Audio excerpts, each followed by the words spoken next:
sem perder muito tempo, tá? Como eu falei para vocês, nós vamos discutir estudos de casos das sessões 4.1 e 4.2. Espero que vocês tenham dado uma olhada antes de vir para a aula. Se não deram, espero que vocês tenham o costume de assistir jornal, porque nós vamos discutir muita coisa que é falada em economia a nível mundial, certo? Então vamos lá. Nós vamos discutir macroeconomia, tá? E agentes da macroeconomia. Então vamos lá. Embasamento teórico de macroeconomia. E o que é macroeconomia? De acordo com a teoria, a macroeconomia mostra de forma global como funciona toda a economia do país, no qual verificamos a demanda e a oferta de todos os bens e serviços que são produzidos no país, fazendo com que tenhamos uma análise econômica bem mais ampla. Essa abordagem trará entendimento sobre os níveis gerais de preços, inflação ou deflação, que nós vamos falar a respeito, tá? E sobre a produção de bens e serviços de todas as empresas do país, que impactarão qualquer organização empresarial nacional. Importante, tá? Uma observação. A análise econômica da macroeconomia não fica focada somente sobre a análise de empresas específicas. Então, quando a gente fala de macroeconomia, a gente está falando economia a nível de país, tá? E recentemente, durante o período de pandemia, a gente tem vivido uma fase meio negra no que diz respeito à economia a nível nacional e principalmente a nível mundial. Quando eu digo negra, eu estou falando exatamente do quê? Eu estou falando da enorme evasão de empregos que nós tivemos. Muitas empresas se fechando, muitas empresas diminuindo o quadro de funcionários e dando uma enxugada geral para evitar ao máximo fechar as portas. Então nós temos uma situação, e eu gostaria de lembrar isso para vocês, é muito salutar a gente discutir isso, principalmente agora, nesse momento, porque nós temos uma situação que a humanidade, ela passou apenas no início do século XX, no período da Primeira Guerra Mundial, tá? Estou falando da pandemia causada pela gripe espanhola, que matou milhões de pessoas, especialmente na Europa. Lembrando que, justamente nesse período, a Europa estava em guerra, Primeira Guerra Mundial. E, na época, nós tivemos uma mortandade enorme, mas ela foi mais concentrada na Europa. O Brasil foi afetado? Foi, mas não tão profundamente. Porque nós vivíamos em outro tempo, né? Nós não tínhamos os meios de transporte tão unificados e globalizados como temos hoje, né? Por exemplo, o surgimento da pandemia atual do Covid-19 na China se alastrou para a Europa com uma velocidade imensa, né? Uma velocidade enorme. Chegou, né, logo após o carnaval, ele chegou no Brasil, né, desembarcou nas terras tupiniquins, causando um verdadeiro boliche na economia nacional, né? Muitas empresas, inclusive, não se recuperaram. Nós temos um índice muito alto de desemprego causado especificamente pelo pânico que se instaurou devido à pandemia. Tá. Aí alguns podem querer puxar a bola para o lado da política. Ah, porque foi uma decisão, as decisões dos nossos mandatários e tal. Gente, a situação de pandemia, ela não é culpa de um único estado, de um único país. Ela não é culpa de decisões dos governos. Não. Vamos observar alguns casos de economia a nível mundial que não foram tão afetados assim pela pandemia. Ah, professor, mas isso não existe. Existe sim. Vou citar o caso principal e o melhor exemplo, tá? Que foi a Nova Zelândia.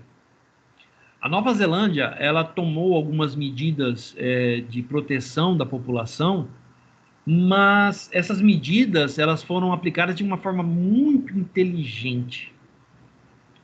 A consequência disso foi que a economia da Nova Zelândia pouco sentiu o impacto da pandemia a nível econômico e principalmente a nível social. Lembrando que as decisões que um governo toma em cima de sua economia afetam diretamente a população. Nós temos o exemplo contrário, né? Nós temos o exemplo dos Estados Unidos, no qual o presidente Donald Trump, ele simplesmente... eu não tinha entendido na época. Veja bem, eu não acompanho nada desses programas que tem de Big Brother, Fazenda, ou então esse por exemplo, que o Trump tinha, que era lá das empresas que ele montava junto com os candidatos, que ele demitia as pessoas. Eu não acompanhei, nunca acompanhei nada disso. Não gosto desse tipo de programa. Mas eu achei interessante a comparação que um economista famoso fez há bem pouco tempo a respeito disso. Ele falou e deixou bem claro que o slogan da campanha do Trump era a América para os americanos. Na verdade, ele copiou esse slogan de outro presidente, né, há um tempo atrás, um outro presidente americano. Dizendo, né, criando aquele sentimento nacionalista que o fez, inclusive, ganhar a eleição. Era a mudança que o povo americano precisava. Muito bem. 4 anos depois, o que o Trump fez? O slogan do Trump era a América para os americanos. Esse economista, ele bem citou. Na verdade, depois de 4 anos de governo, a gente pode observar que o slogan do Trump era a América para mim. Está aí a prova. Ele perdeu as eleições nas urnas e até o presente momento o Donald Trump não abriu mão, né, da declaração de vitória para o concorrente, Joe Biden. O que nós temos aí então? É a comprovação do dito popular. Não era a América para os americanos, era a América para mim. Gente, Donald Trump, na verdade, é um empresário e, de acordo com alguns políticos, que vem registrando perdas imensas em suas empresas nos últimos 10 anos. Ser presidente de uma nação como os Estados Unidos, para ele, foi muito lucrativo. Não politicamente, mas economicamente. E a gente vai ver na aula de hoje que, infelizmente, política e economia são coisas que andam atreladas. E, dado alguns historiadores e estudiosos, né, especialmente do campo filosófico e alguns do campo matemático, muitos dizem que esses dois ramos não deveriam se fundir. Política não é economia e vice-versa. E nós temos observado justamente o contrário, especialmente no Brasil. Então, o que está faltando para esse povo é estudo. Muito estudo. Vamos continuar aqui no nosso resumo para destacar, por exemplo, o agente econômico na macroeconomia. É o governo. E o governo é o único agente econômico que tem papel de zelar pelos interesses e bem-estar da comunidade em geral. Frisem bastante essa parte, tá? Zelar pelos interesses e bem-estar da comunidade em geral. É aí que a parte da simbiose entre a política e a economia entra em ação. Porque não é o que deveríamos ver. Concordam? Não. Economia não tem nada a ver com política. Economia, para um governo eleito pelo povo e para o povo, no caso de um governo democrático, ele deveria zelar na parte econômica pelo bem-estar da comunidade, da população que votou e escolheu aqueles mandatários para assumir o comando. O problema é que nós vivemos em um estado em que a simbiose entre política e economia ela coexiste, né? E ela permanentemente se destaca nos noticiários. E vários estudiosos já, mais uma vez eu digo para vocês, já comprovaram que isso não deveria acontecer. Os dois assuntos deveriam ser separados. Uma coisa não tem nada a ver com a outra. Já começa pela indicação, e nesse ponto o nosso governo federal tem algum mérito, a indicação de pessoas especialistas em suas áreas para tomar conta dessas diversas áreas. Mas isso não é uma máxima, nós sabemos disso, porque o governo mistura política com assuntos específicos, como economia, administração, transportes, segurança pública, justiça, etc, etc. E esses assuntos não deveriam se misturar. Muito bem. Para essa finalidade, o governo procura atuar sobre determinadas variáveis para, através dessas ações, alcançar determinados fins tidos como positivos para a população. Que fins seriam esses? Saúde, educação, saneamento básico, segurança, transportes, coisas que nós não vemos. E nós sabemos disso. Acabamos de sair de uma... eu gostaria de destacar isso para vocês. Apesar de macroeconomia, a gente tem que pensar nisso. Acabamos de sair de uma eleição municipal ou na qual o prefeito foi reeleito. Eu avalio a situação do ponto de vista econômico, principalmente nessa aula, e do ponto de vista administrativo, que a gente tem que levar em consideração. Financeiramente, a prefeitura se encontra em uma boa situação. Então, podemos dizer que na parte econômica até que o trabalho foi bem feito. No entanto, nos outros aspectos, a prefeitura deixou muito a desejar. Notadamente, o prefeito Marquinhos Trade, ele angariou muitos votos na região da periferia da cidade, aonde ele executou muitos trabalhos, muitas obras, muitas melhorias. Para quem duvida do que eu estou falando, pega um carro no final de semana e dá uma volta pela periferia de Campo Grande. Vou dar um exemplo. Pega aqui na saída de Cuiabá, ali logo atrás do Atacadão, tem uma avenida enorme, né, que surgiu, e essa avenida, ela liga uma parte muito humilde ali da região.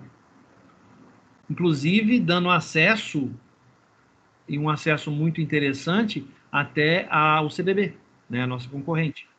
Né? Então, nós temos também a região das Moreninhas, muitas obras realizadas através da prefeitura. No entanto, eu gostaria de destacar que no centro o prefeito não teve um desempenho tão bom. Porque a maioria da população que mora na região central de Campo Grande, ela tem acesso a educação, saúde, moradia, tem acesso à alimentação, né, que são os vários mercados da região, tal, da região central da capital. Essas pessoas, elas não são influenciadas pelas obras sociais que são, ou obras, vamos dizer, obras sociais, obras de saúde, obras de infraestrutura que são realizadas pela prefeitura na periferia. Não, a atenção delas está voltada para o centro. E convenhamos, a obra da 14 de julho não é o melhor exemplo de administração pública, visto que o custo da obra foi recalculado inúmeras vezes. Ah, porque houve problema com fornecedores. Ah, porque... Gente, desculpas existem várias. No entanto, eu destaco a parte econômica e administrativa. Nós vimos na disciplina que o trabalho, junto com a demanda de serviços no mercado, exige um planejamento, exige uma construção, uma planificação do que você vai gastar, do que você vai comercializar, de como você vai aplicar o seu caixa ou o fluxo do seu caixa para manter a sanidade do seu negócio. O mesmo se aplica à prefeitura. Ah, professor, mas financeiramente a prefeitura até que está bem. Sim, economicamente a prefeitura, o atual governo fez o seu serviço de casa. Muito bem. No entanto, em outros aspectos deixou muito a desejar. Citei apenas uma obra. Garanto que se eu abrir para vocês citarem outras obras aí, vocês vão falar um monte de coisa. Mas é aí que eu digo, gente, administração, economia, saúde, são assuntos específicos que devem ser geridos de maneira transparente e de maneira que a população sinta toda ela, sinta a contribuição desse governo. E pelo que eu estou falando para vocês já perceberam que não é o que eu sinto. Porque eu não gosto, por exemplo, de ouvir um lado apenas. Eu gosto de ouvir todos os lados da conversa. E eu vi alguns debates e eu fui procurar algumas informações a respeito daquilo que estava sendo debatido. Alguns projetos que estavam sendo debatidos, algumas coisas. E eu percebi, da parte do prefeito reeleito, né, mais do mesmo. E honestamente eu não gostei do que eu ouvi. Assim como não gostei de outras coisas que eu ouvi também de outras pessoas, que eu fui procurar e descobri que não era uma verdade. Então, o que nós temos mais uma vez?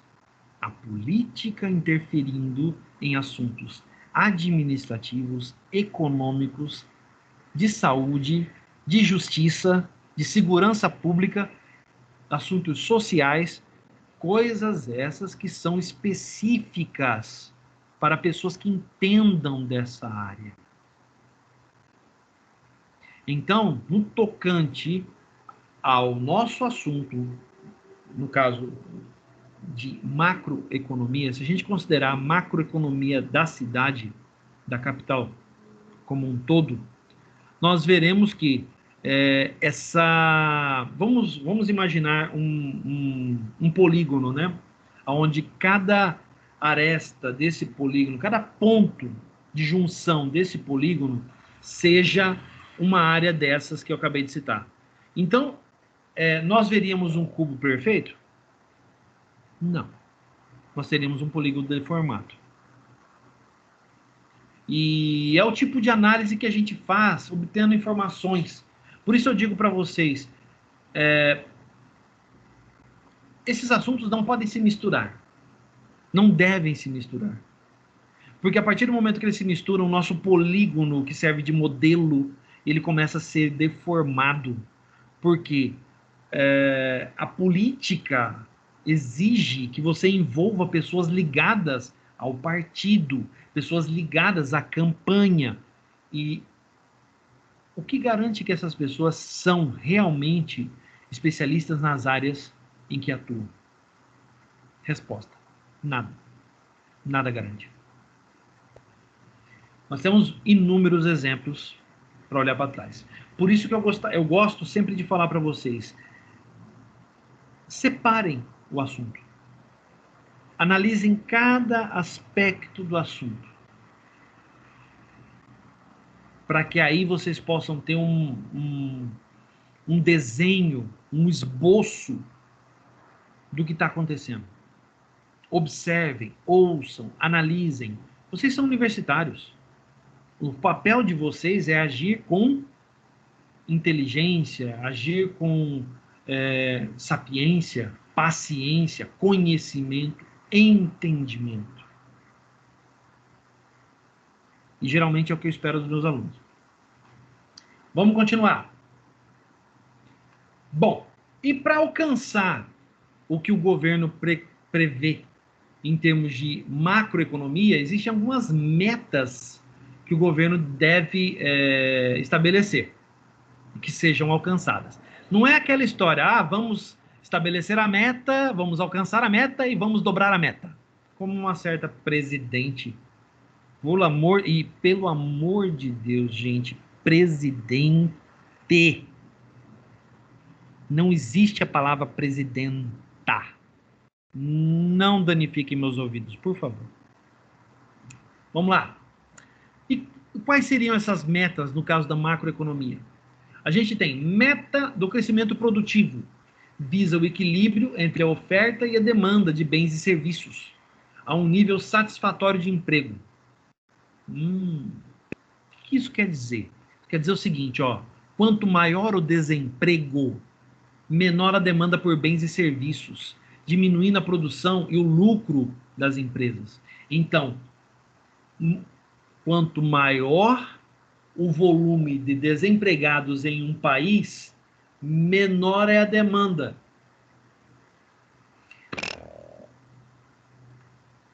E o inverso.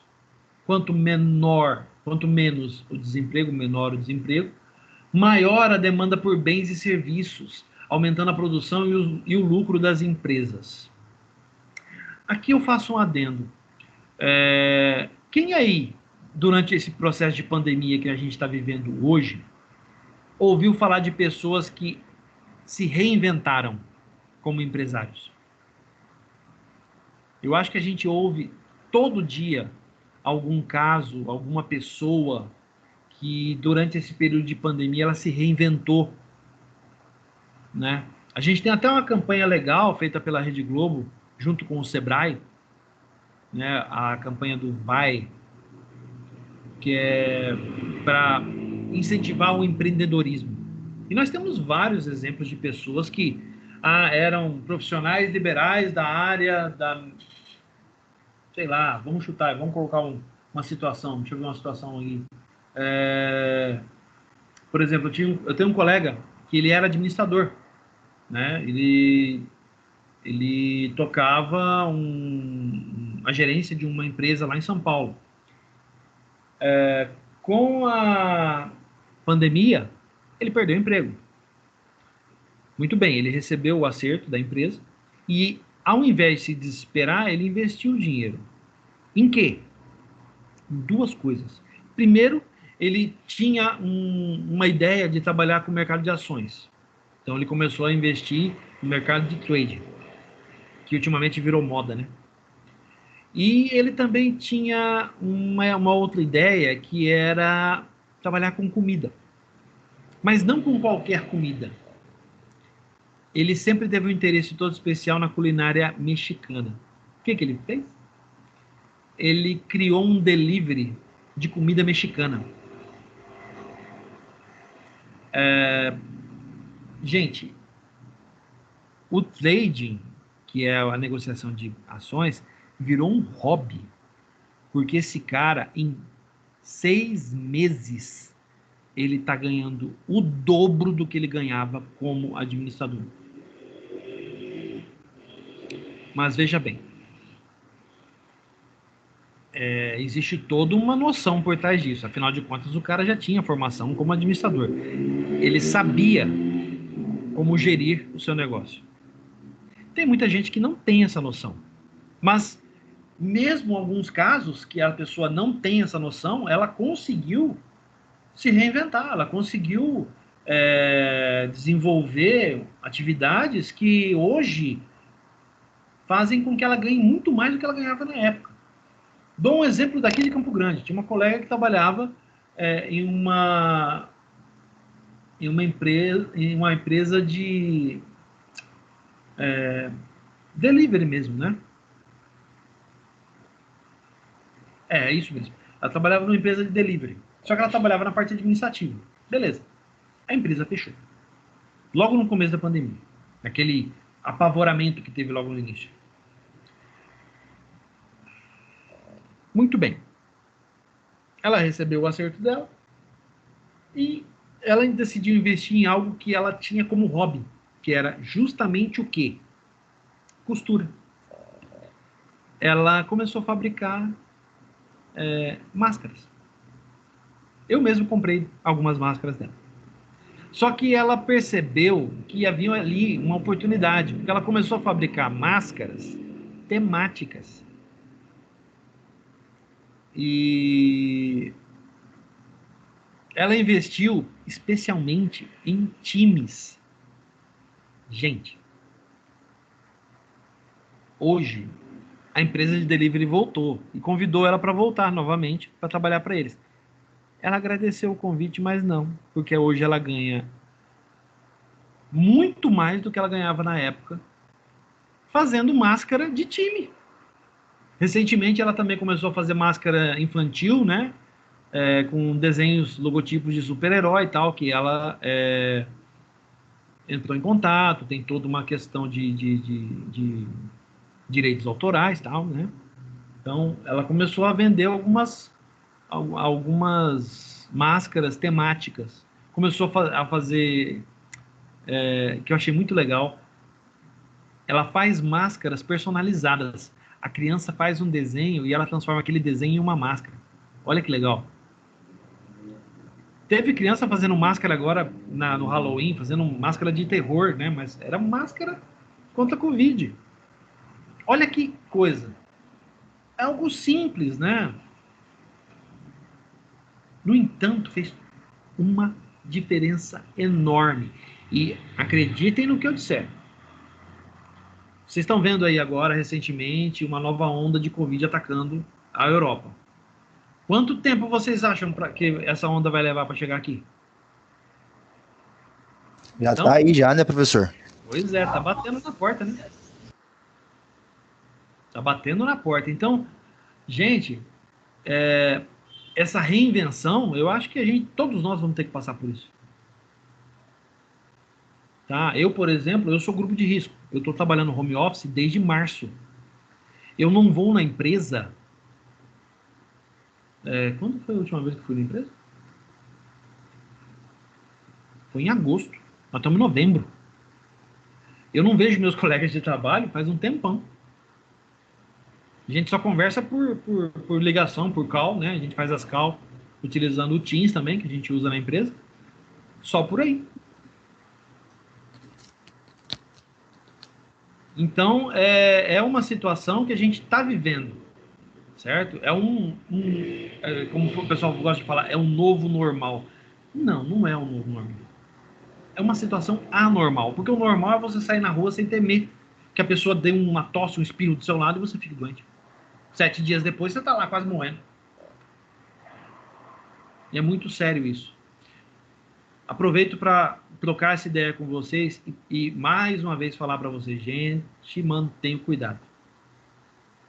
Aqui no condomínio que eu moro, já faleceram pelo menos 6 vizinhos.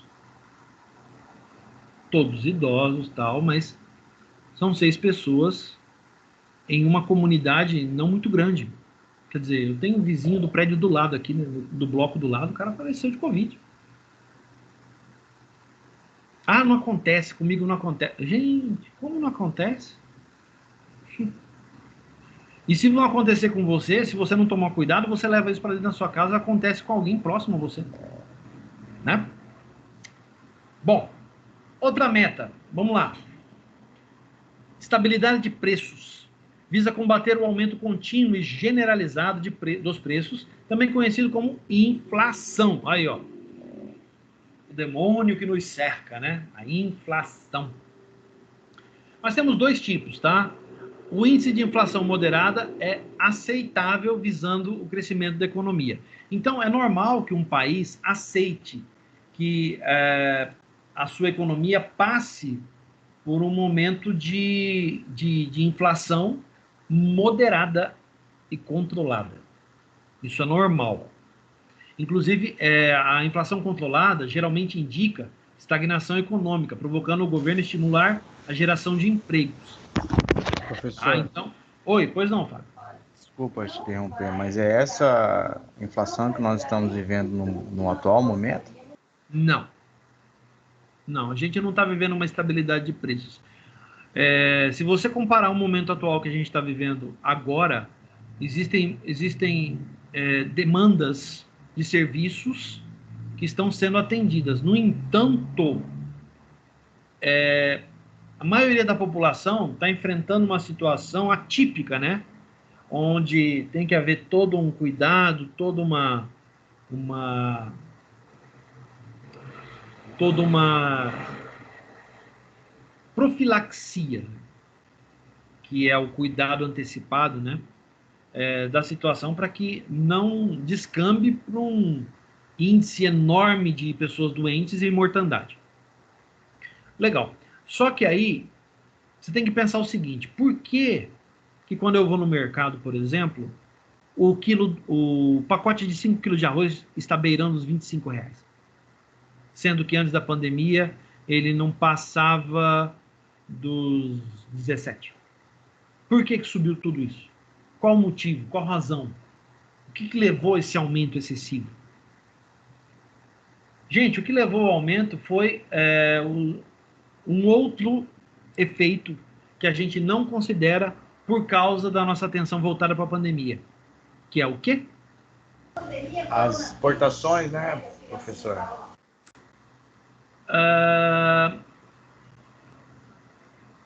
Mais ou menos. A falta do alimento?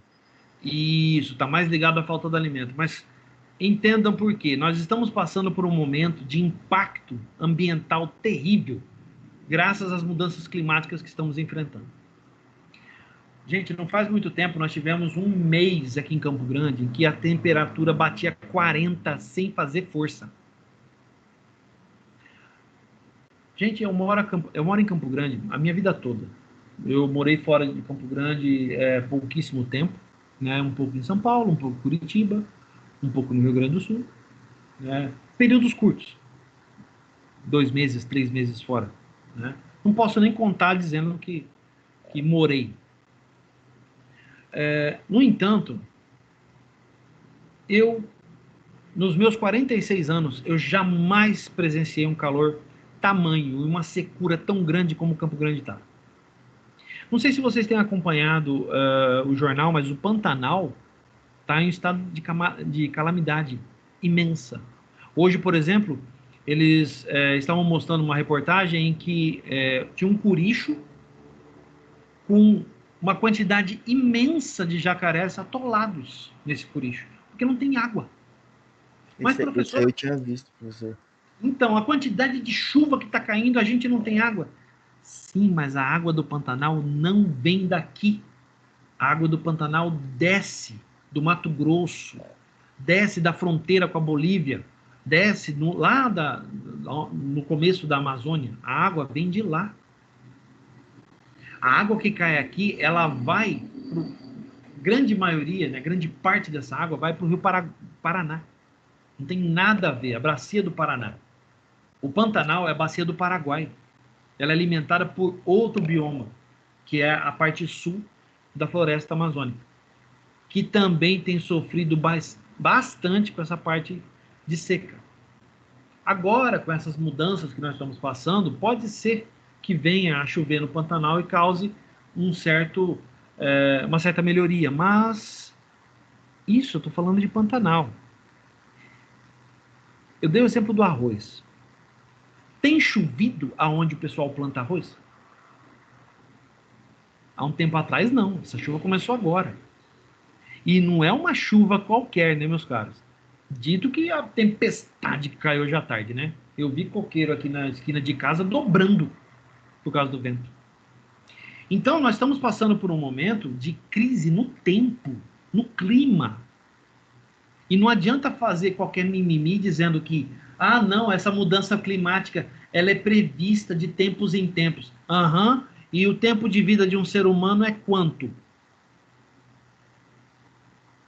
A tal mudança climática prevista, que tanto falam, geralmente leva 200 a 300 anos. Gente, o tempo de vida de um ser humano é quanto? Um brasileiro vive, em média, quantos anos? Nas melhores situações, 70 anos. 65 anos. Essa é a média, 65, 70 anos. As mudanças climáticas naturais do planeta levam 200 a 300 anos. Como é que você sabe, então, e pode afirmar que essas mudanças são naturais se você não estava vivo? Se você não sentiu essas mudanças? Se isso não impactou na sua vida e na vida da sua família? Você não pode afirmar isso. Ah, então os cientistas estão errados? Não. Os cientistas que estão afirmando o contrário são politizados. É diferente. Mais uma vez, a política se misturando com a ciência. Lembra que eu falei logo no começo da aula? Estes assuntos não podem se misturar. Não pode. Quando se mistura política com algum outro assunto, o assunto fica descaracterizado. E é justamente o que estamos enfrentando. Ah, as exportações? Tá, tudo bem. Eles continuam vendendo para fora. E o mercado interno? Que se lasque? Ah, não, o governo não pode deixar isso acontecer. A gente vai falar isso daqui a pouquinho, tá? Vai falar bastante sobre isso. Eu não quero dar muito spoiler. Vamos falar de outra meta interessante. Aqui, ó, falando de exportação, metas externas. O equilíbrio econômico em moeda estrangeira. Sempre que um país se relaciona economicamente com outro, é utilizada uma moeda estrangeira para selar o negócio. No entanto, essa moeda internacional não pode ser impressa no Brasil, fazendo com que o governo precise estabelecer metas externas que não deixem esse dólar faltar no país. E aqui já estou escancarando que a moeda estrangeira que estou falando é o dólar, porque hoje é a principal moeda do mercado. Toda e qualquer atividade de compra e venda para dentro ou para fora do país, seja importação ou exportação, é feito em dólar. Ah, mas a moeda forte da Europa é o euro. Muito bem, mesmo assim eles compram em dólar da gente. E a gente vende em dólar para eles. Ah, mas e a China? Mesma coisa. Por mais que Xi Jinping, que é o presidente da China, torça o nariz, ele ainda tem que fazer negócios a nível internacional em dólar, porque todas as bolsas e mercados internacionais trabalham em dólar. Muito bem. Meta distributiva. Aqui é a hora que o pessoal mistura a política e a galera do socialismo torce o nariz. Está relacionada com a melhora na distribuição de renda, pois os gestores públicos pensam em fazer o país ter um crescimento econômico para depois distribuir a riqueza gerada, a tal chamada teoria do bolo. Todo mundo tem uma fatia. Nós sabemos que não é assim, né? Tem uma galera aí que ganha uma fatia maior do bolo. Gente, a distribuição de renda no país é extremamente injusta. Nós sabemos disso. O problema é que, por causa da politização da economia, esse assunto é disfarçado, mesmo em dadas situações, não é nem citado. Então, é aonde se mistura os assuntos e dá nessa porcaria. Fala, Fábio. Professor, tem uns mais gulosos que, além de comer o maior pedaço, ainda leva no fundo da calça, né? Sim. Sim, esse é o problema, meu caro. Essa turma aí que dá medo, viu? Porque essa turma que tem, geralmente, a turma politizada, que tem alta influência no país. Isso é problema, tá, gente? Nós, como cidadãos evoluídos, universitários, futuros profissionais, devemos pensar diferente, tá? Assim espero que todos pensem assim. Vamos lá. Importante, tá? Como atingir essas metas de crescimento econômico, inflacionária, distributiva e externa? Aplicando política fiscal, monetária, cambial e comercial ou de rendas. Vamos discutir cada uma delas rapidamente, tá? Política fiscal, feita por meio de dois instrumentos: alteração dos tributos, que seriam impostos, contribuições, taxas, entre outros, e alteração dos gastos públicos. Gente, quando eu falo de política, não estou falando política fiscal, não estou falando voltado à parte propriamente política, tá? Estou falando de uma disciplina ou doutrina que é aplicada pelo governo federal, certo? Então, a cobrança desses tributos e a alteração dos gastos públicos é o objetivo dessa política. A política monetária. O governo altera a quantidade de moeda que ele oferece, disponibiliza na economia. Quando o governo imprime moeda, compra e vende títulos públicos no mercado e facilita ou dificulta o empréstimo de dinheiro que os bancos comerciais, como Itaú, Bradesco, Santander, bancos comerciais particulares, podem fazer, ele altera a oferta de moeda na economia, ou seja, faz política monetária. É a hora que o governo mete a mão na economia do país para manter o equilíbrio e alcançar determinadas metas, neste caso. A política comercial. O governo faz uso de instrumentos para incentivar ou desestimular as exportações e importações do país, com o intuito de atingir ou objetivos produtivos, que é, no caso, aumentar as exportações, ou inflacionários, deixar as importações mais baratas. É a hora que ele mete a mão também na questão do mercado e estimula a exportação, no caso, para equilibrar as taxas cambiais e monetárias do país, ou valoriza a importação. É a hora que o governo coloca lá, por exemplo, ele coloca uma medida que baixa a taxação de produtos eletrônicos importados. Mas para que ele visa isso? Bom, para equilibrar o mercado, né? Porque tudo uma gangorra. Ele coloca uma meta para diminuir a taxação de produto importado, mas em compensação ele aumenta a taxa de exportação de determinados produtos. Isso causa um equilíbrio na balança comercial do país. Certo? Muito bem. E também a política cambial.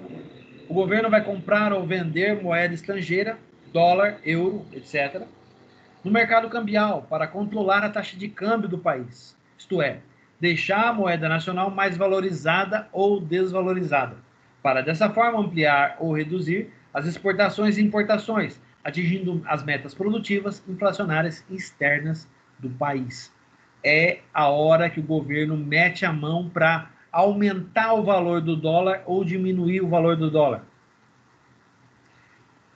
Infelizmente, isso tem servido apenas para aumentar o valor. Apesar que o dólar atualmente está no valor estável, está na casa dos R$5, mas já esteve bem mais baixo. No entanto, a fim de valorizar a exportação do produto nacional, o governo meteu a mão lá no câmbio e acabou aumentando as taxas. Só que isso tem... Lembra que eu falei da gangorra? Então, como você aumenta uma coisa, você acaba baixando outra.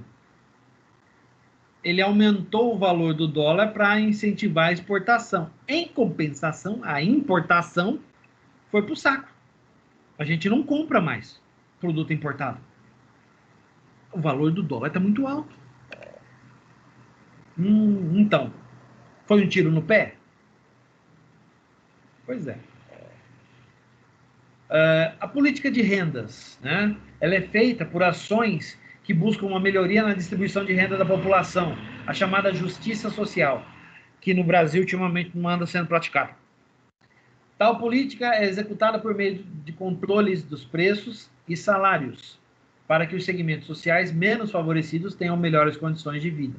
Gente, mesmo com a tal propaganda política que o governo do PT fez durante 16 anos, tá aí uma coisa que nunca vingou. Não, porque o governo do PT ajudou, o governo FHC prejudicou, tal. Gente, faz uma análise a longo prazo. A maioria de vocês tem idade suficiente para se lembrar apenas do governo petista de 16 anos que esse país teve. Eu participo da vida pública desse país desde da eleição indireta em 1984. E posso dizer com todas as letras que o Brasil não tem vocação para uma política de rendas adequada.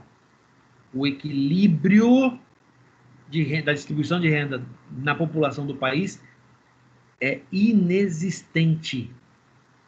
Basta a gente olhar e ver a quantidade de gente humilde e necessitada precisando de ajuda e não consegue. Onde estão os gargalos? Especialmente na região sudeste. Porque é a convergência da população, né? Ah, eu vou lá para o sudeste porque lá eu vou conseguir emprego. Não vai, né? Não vai. Você vai lá passar fome. Você vai lá aumentar o batalhão de gente necessitada que o governo tem que fazer alguma coisa para ajudar. Pois é. Tá vendo como tudo isso está ligado? Tudo é uma teia de interligação muito difícil de desfazer, tá, gente? Dificílimo, tá? Importante. Quando as políticas econômicas são realizadas pelo governo, elas interferem em um ou mais mercados que podem ser divididos em mercado de bens e serviços, mercado de trabalho, mercado monetário, mercado de títulos e mercado de divisa. Vamos ver rapidinho cada um deles. Mercado de bens e serviços, composto por todos os compradores e vendedores de bens e serviços e suas relações, determinarão a produção agregada, que são as metas produtivas, e o nível geral de preços, são as metas inflacionárias. Mercado de trabalho, o equilíbrio é dado pela igualdade entre oferta de trabalho e demanda por trabalho. Esse cara, ultimamente, anda bem defasado. Mercado monetário atua em função de todas as outras estruturas comerciais da economia. Mercado de títulos, relacionado com a parte monetária da economia, seu equilíbrio é encontrado quando há uma igualdade entre oferta de títulos e demanda por títulos. Geralmente, o mercado de títulos está ligado à bolsa de valores, ao comércio de ações, né, das grandes empresas do país. Mercado de divisas. O mercado é conhecido como mercado de moeda estrangeira, pois as divisas são moedas estrangeiras. Nesse mercado se administram os recursos financeiros advindos das transações econômicas de um país com outros países, já que essas transações sempre são realizadas em moeda estrangeira. O mercado de divisas, então, se trata do comércio exterior do país. Toda a parte de exportação e importação em moeda estrangeira. No caso do Brasil, é o que se dá. Tá? Aqui a gente tem eu queria trazer um resumão do que é, né, o mercado, a macroeconomia. Então, nós temos mercados, bens e serviços, mercado de trabalho, monetário, títulos e divisas. Os pontos abordados, crescimento econômico e os ciclos econômicos. O que é? Macroeconomia analisa a economia em um sentido amplo, lidando com fatores que afetam a economia nacional, regional ou global como um todo. Legal, a gente viu isso. As variáveis são a inflação, desemprego, taxa de juros, o consumo e o PIB. E nós temos um comparativo entre macroeconomia e microeconomia. Enquanto a macroeconomia olha para variáveis que afetam a economia de um país, a microeconomia atua mais no dia a dia das empresas e consumidores. Gente, isso aqui é um resumão, um super resumo de tudo que a gente discutiu até agora. Legal? Muito bem. Agora que a gente tem um embasamento, vamos dar uma olhada no estudo de caso. Esse estudo de caso é para ser discutido, tá, gente? Então, vamos dar uma analisada no que ele está propondo, tá? Não precisa entregar, porque não tem relatório para essa aula, tá bom? Mas é bom a gente discutir, porque eu vou tirar a prova dos estudos de caso. Então, vamos analisar o problema, tá? Vou analisar a situação da empresa Red Light Iluminação e Luminárias Limitada, que está em grave situação financeira. Nossa consultoria foi contratada para averiguar a situação E após algumas breves investigações, descobrimos que um dos sócios da empresa, o senhor Carlos, fez uma dívida no cartão de crédito empresarial e que não está conseguindo pagar.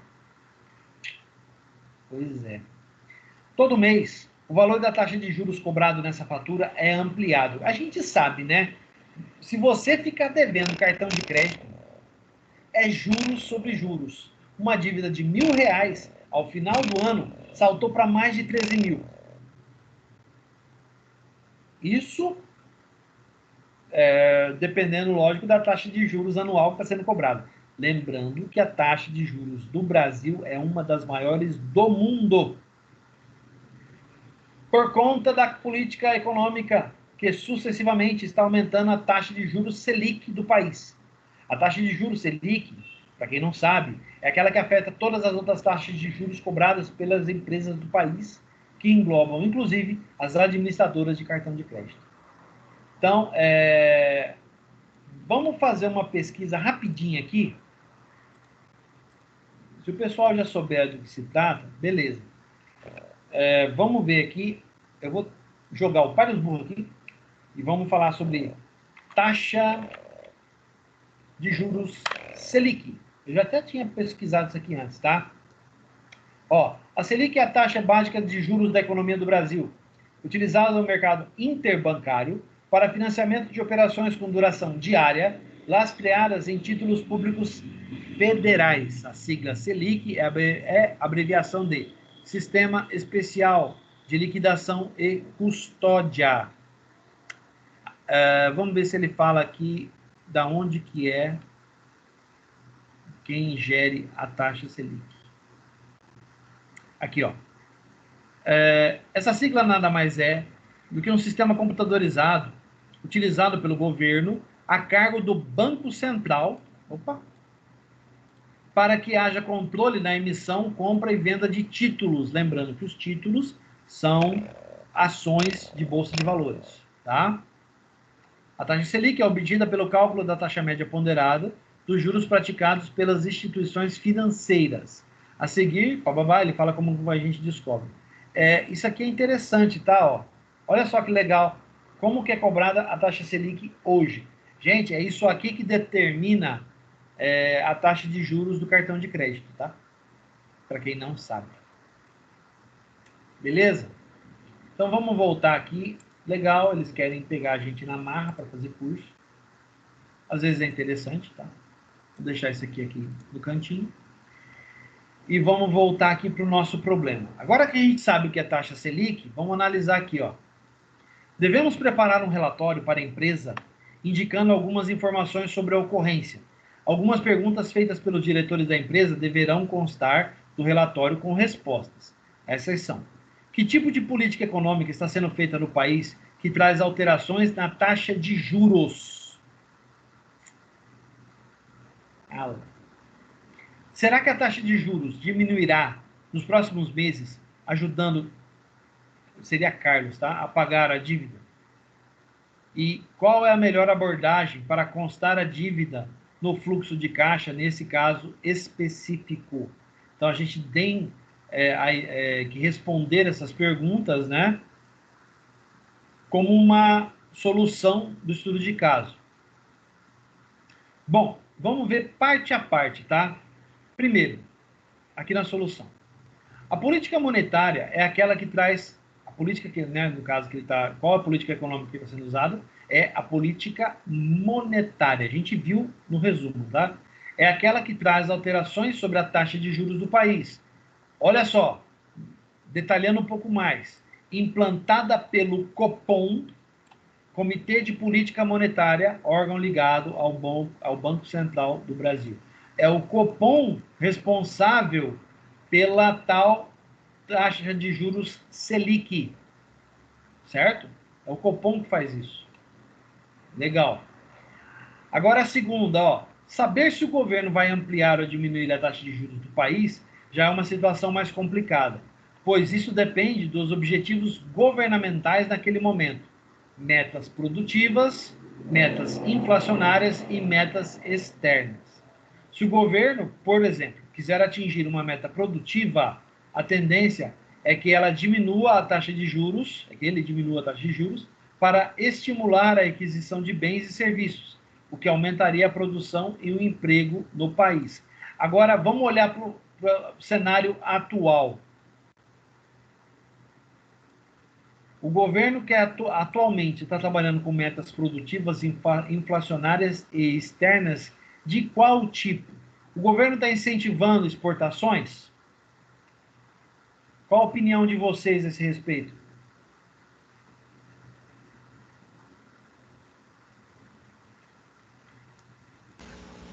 O governo está incentivando as exportações à medida que o dólar está batendo na casa dos R$ 5, né? Tanto é que a gente está vendo aí que as safras, né, bateram recorde novamente e as exportações estão lá em cima. Isso, uma boa visão. Excelente. É essa visão que eu quero. Desculpa, que eu quero. Eu quero. Ai, ai. Gente, aqui, ó, só para complementar o que o colega está falando, ó, olha o dólar hoje, tá? Para vocês terem essa visão que eu quero que vocês observem. Hoje, o dólar está batendo na casa dos R$ 5, né? E 36 centavos.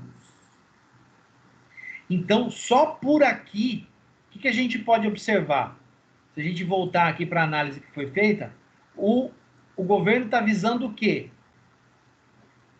Ele visa meta produtiva, né? Afinal de contas, como o colega bem colocou, nós temos safras recordes aí, né? Que apesar, olha só, apesar de toda a crise climática que a gente vem atravessando, o país está informando, está declarando aos 7 ventos, para quem quiser ouvir, que nós estamos colhendo uma super safra. Outra coisa, professor. Quando teve as eleições lá nos Estados Unidos, logo que o Biden ele se declarou presidente, Certo. eu dei uma olhada nas bolsas. Se você perceber, o euro, o dólar, a moeda da China, do Japão, todas caíram, né? Sim. Entraram no vermelho. Já a moeda brasileira, o real, ela teve uma discreta valorização. Sim. O mercado financeiro se voltou para o Brasil. Por mais que seja um aumento pequeno, foi um aumento que, se for comparar com o mundo, foi bacana, foi interessante para o Brasil. Positivo, né? Foi positivo. Até se o senhor pesquisar no Google, o senhor pode ver, igual o dólar aí está no gráfico vermelho, né? Certo. Pega acho que o real, não sei se já mudou, mas o real até esses dias está no gráfico verde. É só trocar ali, troca o dólar por real e vice-versa. Vamos dar uma olhada. Hoje. Aí. Tá verde. Tá no positivo. Se eu pegar a moeda, o euro também vai estar negativo. Vamos dar uma olhada. Importante, tá, gente? A gente tem Olha essa. lá. Olha lá. É O importante. real ele tá subindo. Muito bem, Lindolfo. Uma boa visão. E por que é interessante a gente ver isso? Porque tudo isso leva a crer o quê? Que o governo está incentivando uma política de exportação, né? Uma política monetária voltada à exportação. Porque a gente está vendendo a safra num valor de dólar super alto. Eu queria chamar a atenção de vocês justamente para o período entre safra. Eu quero que vocês reparem o valor do dólar, como ele vai ficar na próxima entre safra. Então, essa visão que o Lindolfo deu para a gente aqui é interessante, porque a gente começa a enxergar o comportamento, né, a flutuação desse, inclusive é o próximo assunto que a gente vai discutir, né, a flutuação dessas taxas cambiais, do valor das moedas, né? A gente tem essa visão através dos gráficos que a gente viu aqui, ó. Vamos comparar? Euro hoje, o dólar hoje, né? O dólar hoje tá vermelho o euro. Vamos lá. Vamos ver o real hoje. Olha lá. Então, essa visão faz a gente perceber o quê? A tendência do governo para os próximos meses, até o período de entre safra, é manter o dólar do jeito que ele está, gente. Porque a gente está vendendo safra num valor com o dólar super alto. Qual que é o impacto disso dentro do país? O real ele vai circular dentro do país muito mais valorizado. E olhando lá para fora, os mercados externos vão começar a investir no Brasil por causa desse valor do real. Certo? Então, isso é sinal da política adotada política financeira, né, econômica, que é adotada pelo governo brasileiro nesse momento. Certo? Então, baseado nisso, a gente pode até imaginar qual seria a nossa resposta aqui, né? Outra coisa bacana, professor, é igual o senhor falou, o olhar do governo para o exterior, não sei se o pessoal acabou acompanhando as notícias desses últimos dias, mas chegou um patamar que o dólar estava subindo demais. E aí, para o governo ter o controle, né, igual você falou, mexer na economia em si, ele pegou e vendeu o dólar. Sim. Para desvalorizar a moeda. Sim. Então, vai de encontro com o que o senhor está falando. O governo está olhando lá fora, buscando as coisas para o Brasil, assim. Sim. É bacana esse estudo. É isso mesmo. Beleza, gente. E vamos à última questão, a respeito do fluxo de caixa. Qual que é a melhor abordagem? Quanto ao fluxo de caixa, a dívida deve ser paga mensalmente. A gente paga cartão mensalmente, certo? Em data pré-fixada para melhor controle financeiro. Nesse caso, a gente pode imaginar aquela planilha do fluxo de caixa constando lá a flutuação devido ao pagamento do cartão mensalmente, certo? E pode ser até o caso de uma renegociação da dívida, tá? Junto às instituições financeiras que a empresa tem a ligação. Então a gente vê aí que essa solução proposta, ela se encaixa parcialmente, tá? Se a gente fosse fazer um relatório disso, eu tenho quase certeza que essa parte aqui vocês iam meter a boca. Tá? Vocês iam chiar bastante com isso aqui. Certamente nós teríamos algumas respostas muito interessantes aí. Vão se preparando, tá? Vão se preparando. Na prova eu devo cobrar alguma coisa assim. Beleza? Alguém quer colocar mais alguma coisa sobre esse estudo de caso?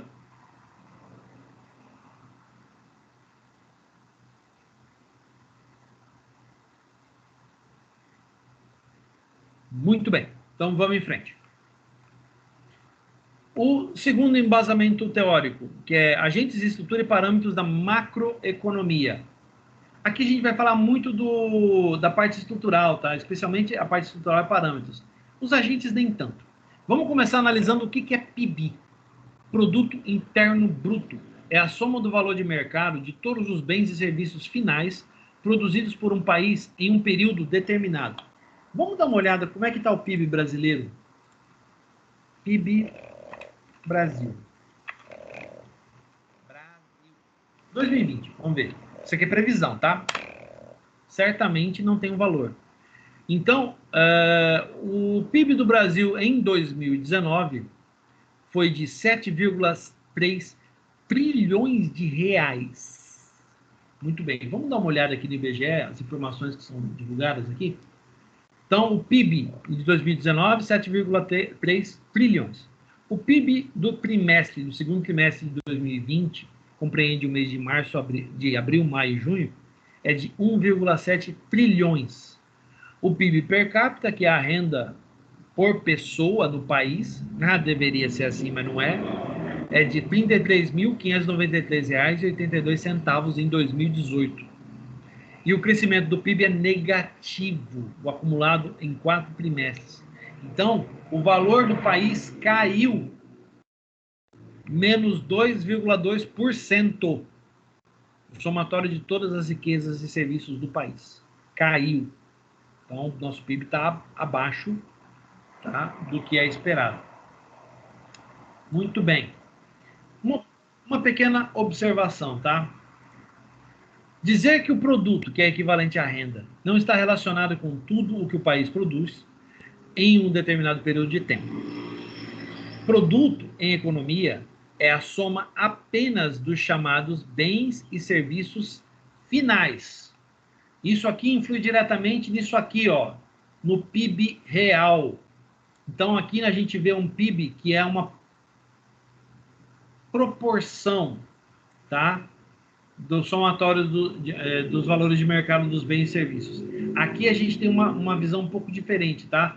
O cálculo do PIB real é feito como se a produção de uma mercadoria produzida em determinado ano usasse o preço de venda desse bem de algum ano base anterior, mostrando apenas que as variações do valor do produto entre esses dois períodos só podem ter sido causadas por alterações produtivas. Professor, o que isso significa?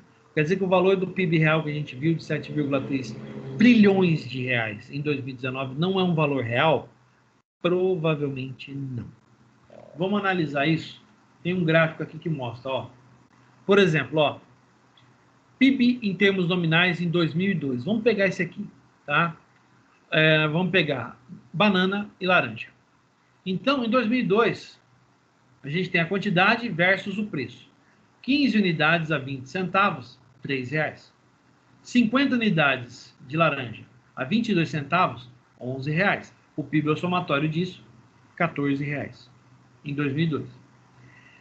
Em 2003, a gente tem 10 unidades a 40 centavos, R$4.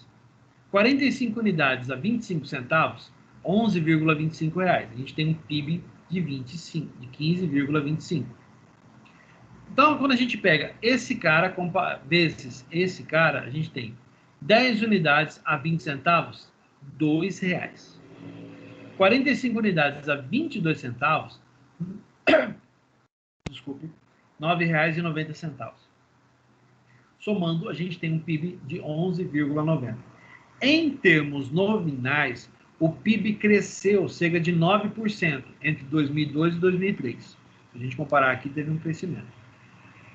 Só que em termos reais, quando a gente pega a quantidade de 2003 vezes o preço cobrado em 2002, a gente percebe que o PIB decresceu 15% de um ano para outro. Então, quer dizer, quando a gente olha o PIB de um ano específico, a gente está comparando valores que foram cobrados naquele ano. Mas se você quer uma comparação de aumento ou diminuição do PIB em determinado período, você precisa do preço de um ano e da quantidade de outro ano.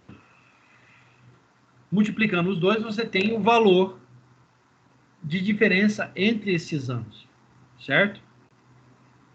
É meio complicado de entender assim, a níveis nacionais. Quando a gente coloca banana e laranja, fica mais fácil de compreender. Então o PIB real quer dizer que eu pego a quantidade de um ano e o preço de outro. Isso. E aí você tem o valor de diferença entre eles, né? Em termos nominais, ele cresceu. Mas em termos reais, ele caiu. Então, o PIB que nós vemos aqui, declarado pelo IBGE, ele é real aqui ou ele é o PIB normal? O PIB por ano é o normal. Mas para fazer o cálculo, ele usa o valor de períodos anteriores. Então, por exemplo, ele está calculando o acumulado em 4 trimestres, tá? A partir do segundo trimestre de 2020. Então, se ele pegou esse valor aqui, e aplicou, provavelmente, tá, a quantidade desse período com o valor cobrado no mesmo período do ano passado. A gente costuma ouvir muito isso, né? Quando a gente está assistindo o jornal, a gente escuta, a quantidade produzida nesse período, desse trimestre, comparada com a quantidade passada, foi maior. No entanto, se você empregar o valor do mesmo período do ano passado, houve uma queda de tantos por cento. Isso aí não parece aquele papo de jornalista de economia? É disso que eles estão falando, gente. É assim que eles fazem aquela conta. Entenderam? Vamos em frente, então. E a inflação? A gente falou um pouquinho de inflação no primeiro caso, né, no primeiro embasamento, mas a gente não citou mais. E agora a gente vai ver justamente as causas da inflação em um governo. Essas causas são inflação de demanda, inflação de custos ou de oferta e inflação inercial. Vamos ver cada uma delas com exemplos para a gente entender? Olha lá. Inflação de demanda, consequência do excesso da demanda agregada. Quando a economia está aquecida e os agentes econômicos começam a demandar mais mercadorias e serviços, as empresas não conseguem aumentar sua produção imediatamente, fazendo com que alguns consumidores aceitem pagar um preço maior para conseguirem comprar determinado bem. Por exemplo, um leilão de mercadoria no Mercado Livre. Tendo apenas um único item naquele leilão específico, tá? O interesse aumenta. Tá vendendo lá um SSD de 1 tera por um lance inicial de... Vamos colocar um lance apetitoso? R$320. Não custa isso, tá? Mas vamos colocar. R$320. Isso interessa. Quem de vocês não se interessaria no SSD de 1 tera a partir de R$320? Mas é um leilão. É muito interessante, realmente. Muito bem. Agora vamos analisar, ó. Tendo apenas um único item, o interesse aumenta, ou seja, a demanda aumenta. Beleza. No exemplo, a gente está vendo isso. Assim, os interessados começam a dar lances maiores até que alguém vença. Vamos imaginar, então, que o leilão comece com 320, mas não é um SSD de 1 tera. Vamos colocar uma coisa mais desejável? Vamos colocar um SSD de 4 tera? Eita, que agora a coisa mudou. Um SSD de 4 tera, rapaz, tem espaço aí para muito filme. E é um SSD. Gente, para quem nunca teve acesso ou não tem acesso a um SSD, eu posso garantir para vocês. Se você pegar um HD de um computador normal, que é um disco magnético, e um SSD, que é equivalente a um pendrive, quem você acha que é mais rápido? O SSD, é óbvio, né? E agora você imagina. Qual é o maior pendrive que você já teve na sua mão? Eu tenho um, geralmente eu uso bastante, de 64 GB. 64 GB. Mas eu já tive um pendrive na mão de 128 GB. Um pendrive que eu carregava no chaveirinho.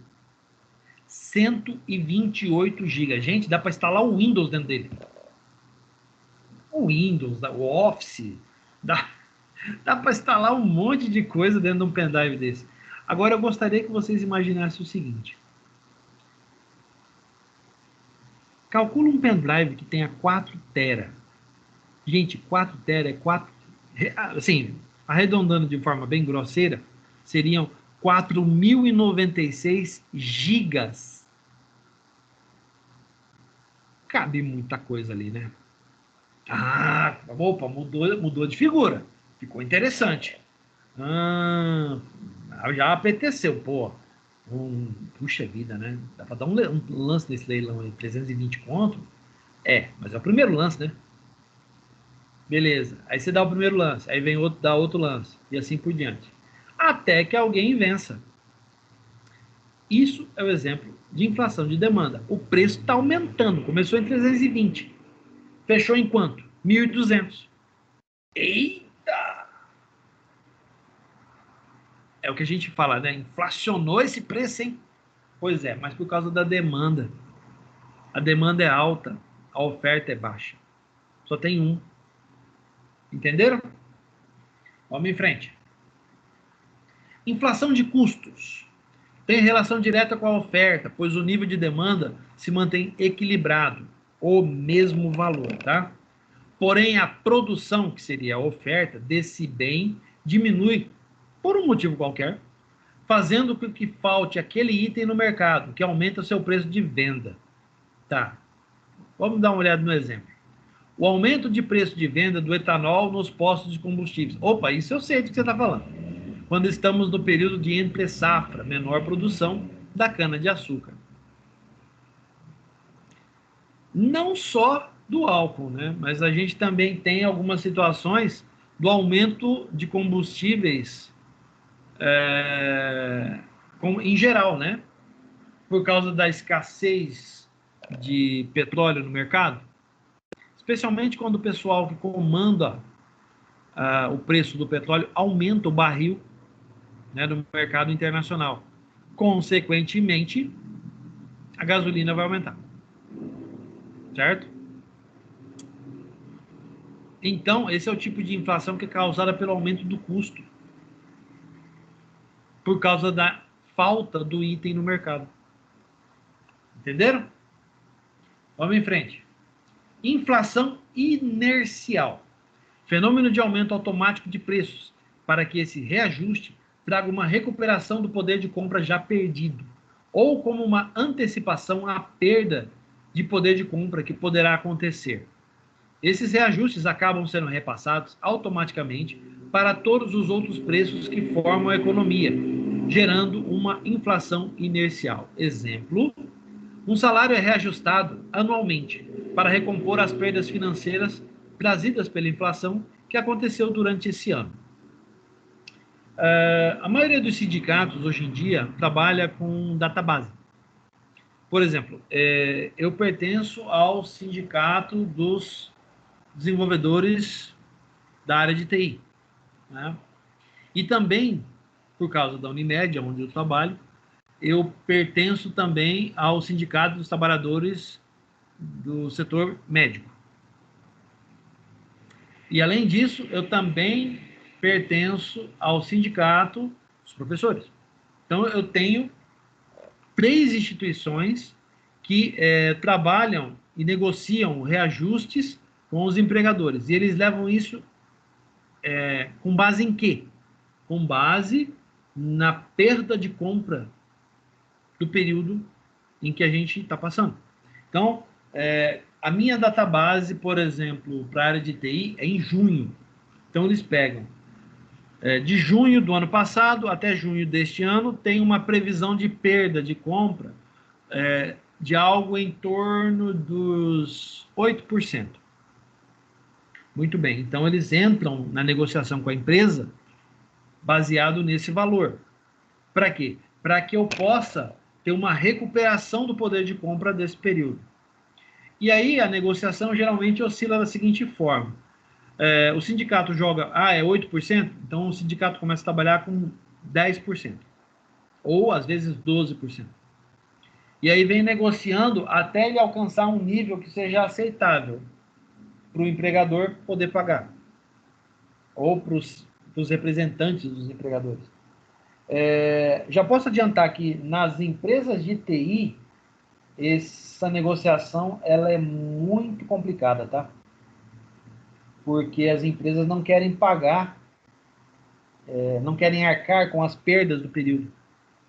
Porque dizem que os funcionários já recebem muitos benefícios que ajudam nesse tocante. Isso é o que praticamente toda a organização que representa os empregadores fala. Geralmente né? Muito bem, vamos em frente. Vamos falar sobre taxa de câmbio. A gente falou um pouquinho lá sobre as políticas monetárias e financeiras empregadas pelo país. E a taxa de câmbio é uma delas. Promovido pelo governo, a política cambial faz com que 2 moedas diferentes de países diferentes possam ser avaliadas, mensuradas e precificadas, uma em relação à outra. É o que é feito com o dólar e o real. Ou, no caso, o dólar e o euro aqui no Brasil. Certo? Então, existe um equilíbrio entre o valor que é cobrado e o valor de venda da moeda. Tá? No Brasil, nós empregamos o chamado dólar comercial, né? E o dólar paralelo. O paralelo é considerado... também nós temos mais um, que é o dólar turismo, né? E o mesmo se vale também para o euro. A gente tem o euro, o valor comercial, o valor do turismo e o valor paralelo. Esse paralelo, ele não é muito difundido, porque, de acordo com o governo federal, é considerado mercado negro. E nós sabemos que as coisas do mercado negro geralmente são proibidas, né? Então, o uso dessa expressão, ela inclusive geralmente ele é desaconselhado no mercado comercial, tá?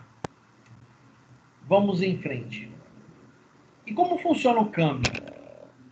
Bom, a taxa é definida de acordo com a expressão de uma unidade monetária estrangeira em moeda local, ou seja, ela mostra a quantidade de uma moeda local, chamada de moeda nacional, necessária para a aquisição de uma unidade de moeda estrangeira, um dólar, um euro, uma libra, esterlina, etc., chamada de divisa.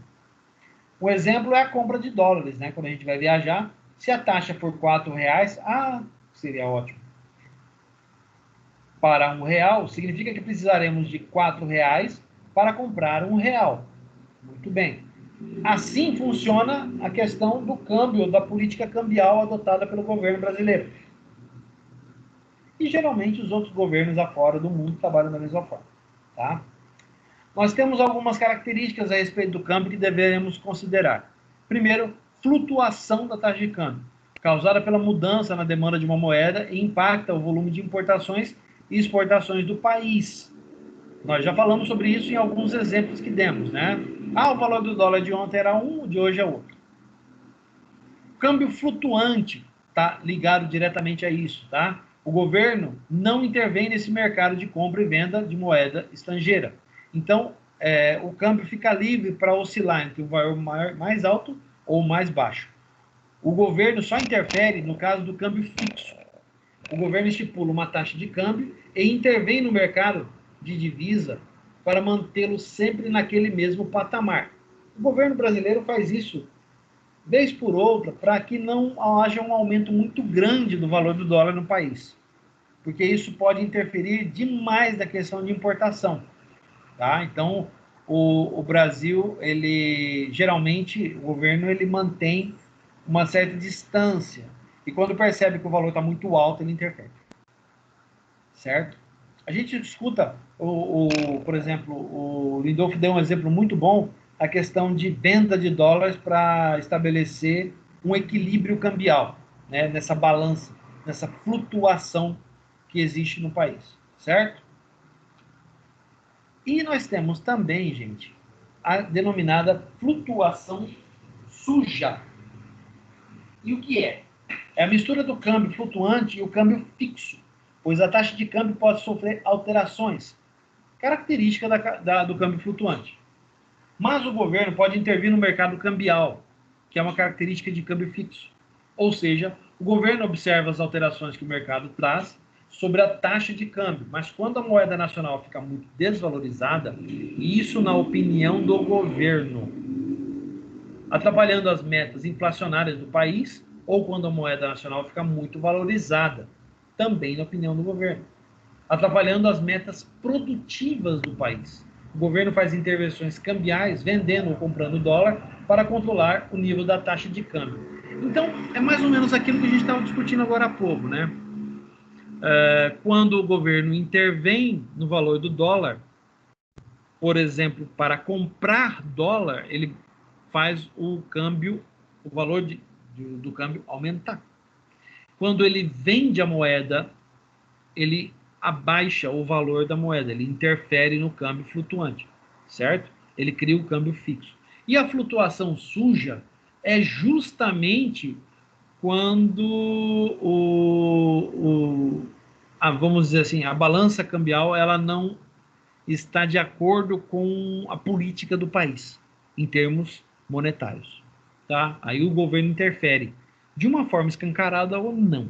Geralmente, no Brasil se pratica demais a flutuação suja, tá? Quando não adere àquilo que o governo está querendo, o governo interfere, de uma maneira direta ou indireta. Beleza? Muito bem. Vamos dar uma olhada no estudo de caso 2? Então vamos lá, ó. A empresa Superserve, que faz peças de aço para indústrias de eletrodomésticos, está com sua atividade em franca expansão e tem feito projetos de internacionalização das suas operações. Então, a empresa é brasileira, mas quer operar fora do país. Fica ciente disso, tá? Seus diretores estão com estudos em curso para que os investimentos sejam feitos em países da América Latina e África. Mais uma vez. Como é o mercado aqui na América Latina? Depende, a resposta para isso depende do país no qual você tem intenção de entrar. Vamos dizer que eu queira, por exemplo, levar a minha empresa, no caso da Superserve, eu quero levar ela para o mercado chileno. Qual é a situação atual do mercado no Chile? A balança comercial, ela está oscilando para exportação ou importação? Como funciona o câmbio no país? Qual a modalidade atual de câmbio está sendo empregada? O câmbio é flutuante ou o câmbio é fixo? Então, são esses questionamentos que devem ser feitos. A mesma coisa se emprega na África, se você pensar, certo? Mas existe uma diferença entre o mercado da América Latina e o mercado da África. O mercado africano, ele é muito instável graças à situação política, econômica e social do continente. Então, vamos dizer que esse talvez seja um investimento de risco, em função dessas instabilidades. Certo? Muito bem. Feita essa análise, vamos continuar. Por isso, caberá ao Rubens, que é um dos diretores da empresa, definir em quais nações a Superserve teria maiores chances de ser bem-sucedida. E para isso ele deve analisar, vamos lá, a expectativa de crescimento da riqueza dessa nação. Quer dizer, riqueza da nação está ligada ao PIB, né? Então,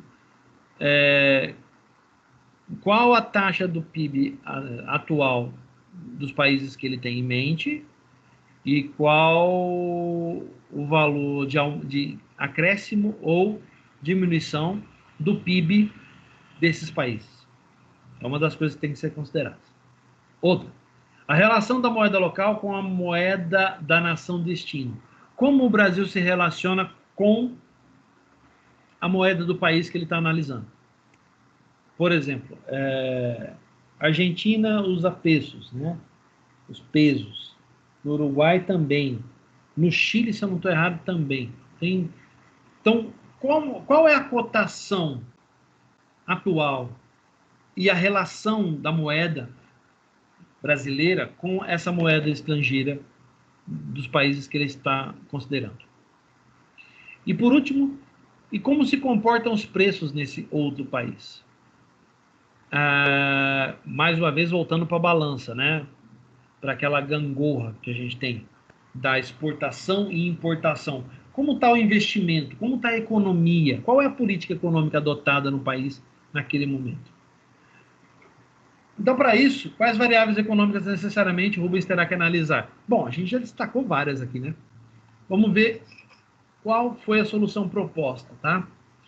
Para Rubens entender exatamente como definirá e apresentará a sua decisão, é de suma importância que faça análise de como se comporta o Produto Interno Bruto, o PIB, que a gente falou a respeito, do país, pois esse indicador mostra a riqueza da nação, que está relacionada com a renda que seus habitantes terão para gastar. Repara que essa solução não está completa. Ele está levando em consideração apenas o PIB. Já na nossa análise aqui, eu destaquei outros fatores, né? Como a política econômica, qual é a política econômica adotada no país, qual é a relação da moeda local com a moeda da nação, né? A relação do real com essas moedas estrangeiras. Então, como funciona o câmbio, né? Então, ele tem que levar isso em consideração. E a primeira a gente acertou na lata, né? A expectativa de crescimento da riqueza da nação é ligada ao PIB. Faltou, então, na minha opinião, não sei se vocês concordam, né? Essas duas questões aqui, que não foram consideradas, tá? Que seria a política cambial adotada pelo Brasil com essas nações que ele está analisando e a política monetária adotada nesse país. Não foi considerada. Ele apenas levou em consideração o PIB do país em questão para analisar a relação das riquezas e da renda que os habitantes terão para gastar junto à empresa. Ele só analisou um aspecto. Vocês podem destacar outras coisas que podem ser consideradas, gente?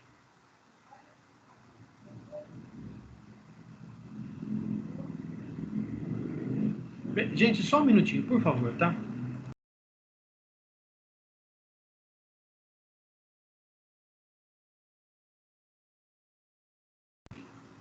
Alguém pode destacar mais alguma coisa, gente? Sobre isso tudo que a gente estava discutindo? Lembrando a importância dos estudos de caso, né?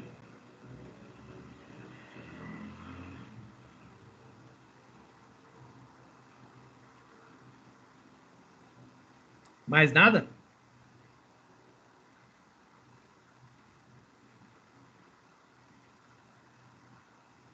Olha, professor, eu acho que também tem a questão da economia, né? Sei lá.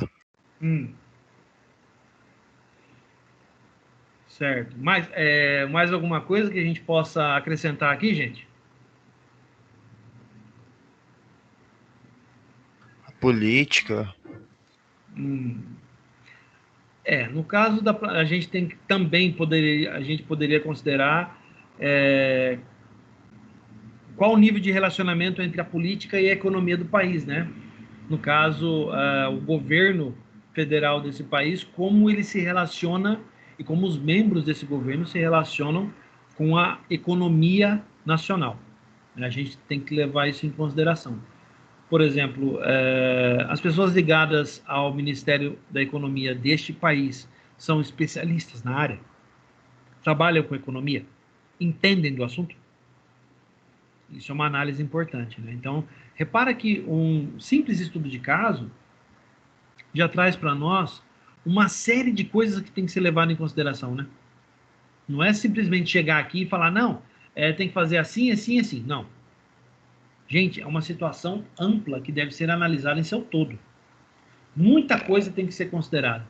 Então, qual a conclusão que a gente pode chegar aqui? Esta solução está insuficiente.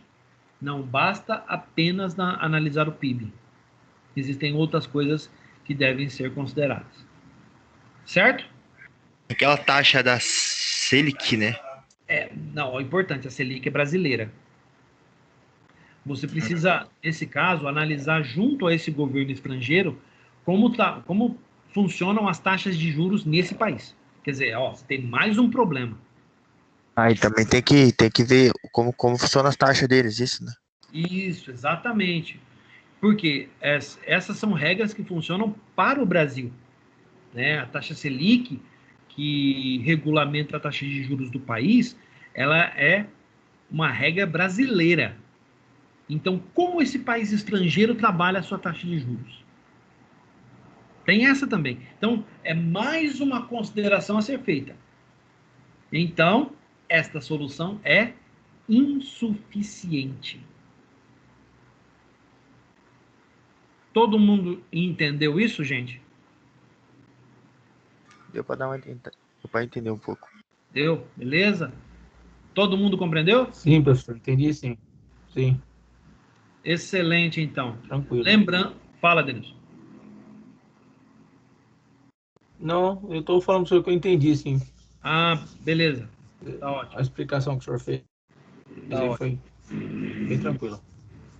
Beleza. Então, gente, lembrando mais uma vez que a prova vão constar vários estudos de caso. Esse aqui é um deles. Não precisa entregar relatório para essa aula, mas eu recomendo fortemente que vocês façam anotações sobre esse estudo de caso. E já deixa meio que, mais ou menos aí, o que seria a sua solução para essa situação, tá? Porque eu devo fazer algo em cima disso. Dei spoiler demais, chega. Beleza? Muito bem. Em caso de dúvidas, se vocês tiverem alguma colocação, alguma coisa para falar a respeito, Me procurem pelo WhatsApp, coloquem lá no grupo que a gente pode discutir. Tá bom? Muito bem. Chegamos, então, aqui. Tem uma outra parte da solução também que a gente pode discutir também. Deixa eu ver o que mais ele está propondo. Ó. Ele deverá entender o nível da taxa de câmbio desses países em relação à moeda local e suas moedas tenderão a sofrer forte valorização e desvalorização de acordo com o regime cambial adotado por eles. Além disso, precisará levantar dados sobre a inflação, comportamento dos preços dessas nações. Essa análise foi feita por Rubens e mostrará em quais países existem as melhores condições econômicas para que a Superserve consiga ter sucesso no seu projeto de internacionalização. Muito bem. Mesmo na segunda parte proposta da solução, ainda falta coisa. Então, eu mantenho que essa solução é insuficiente. Beleza? Chique. Muito bem, gente. Então, a gente vai encerrando a aula por hoje. Baseado nesses 2 estudos de caso, eu gostaria que vocês fizessem anotações a respeito, tá? Analisassem. Assim que eu terminar a aula, o PDF já vai lá para o Google Drive, vai estar disponível para vocês, tá? Eu gostaria que vocês fizessem anotações, então, analisassem o estudo de caso, tá? E colocassem as suas opiniões já a respeito. Guardem essas opiniões, porque vocês vão precisar delas para a prova. Beleza? Então, em nome da Uniderp e Croton, eu agradeço a presença de todos, peço que vocês continuem se cuidando e até a próxima aula, pessoal. Alô, professor, boa noite. Até mais. Valeu, professor, boa noite. Valeu, professor. Boa noite, Valeu, professor. boa noite. Falou, gente, um abraço, tudo de bom. Valeu, tchau, tchau, boa noite.